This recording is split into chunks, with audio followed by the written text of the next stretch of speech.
let's say I give you a fish every day for 5 years, and then one day I just stop giving you that fish, you're going to be mad at me. Where's my fish? Where's my fish, right? And what I'm doing is I'm crippling you. I'm making you depend on me. Mm-hmm. Versus if I teach you how to fish, you can get your own fish.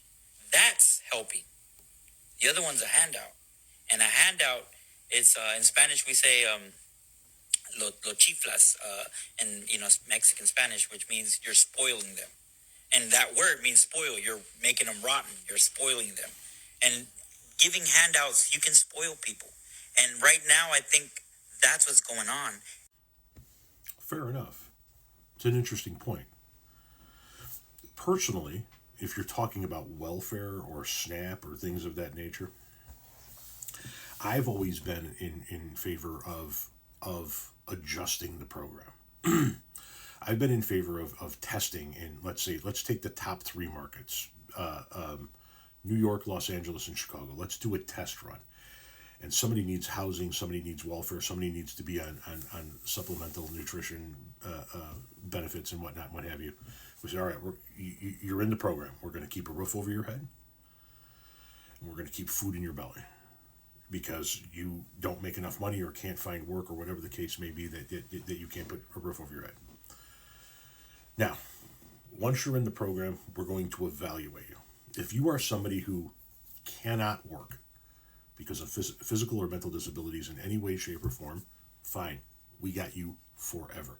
If you are an able-bodied citizen that can work, then once you're in the system, we're going to keep a roof over your head, we're going to keep food in your belly, and then we're going to give you an aptitude test. We're going to sit down, you're going to take an aptitude test, and we're going to evaluate the results of that aptitude test, and you're going to meet with a counselor.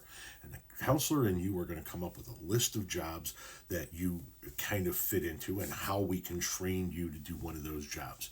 You're going to pick a job with your counselor, and then you're going to begin a training program. And depending on the job that you pick, your training program might be weeks, might be months, might be years. It depends on the job. But we're going to train you how to do that job throughout the course of that period of time, keeping a roof over your head, keeping food in your belly. Once you've completed your training, we're going to teach you how to interview. We're going to show you and assist you with creating a resume. And then we're going to assist you with looking for a job. And we're going to assist you with setting up interviews. And then once you get a job, you have a certain period of time to get off of the system. In other words, we teach you how to do the things that you need to do in order to sustain for yourself. That only works if we combine it with some other things, however. That only works if the jobs that they're going to go out and get are going to be a livable wage. If they're going to go out and work 40 hours a week, bust their ass, and still need to be on government assistance, then everything we just did here is for naught. So it needs to be combined with legislation that's going to make sure that when they go out in the workforce, they're actually going to be able to earn a living wage.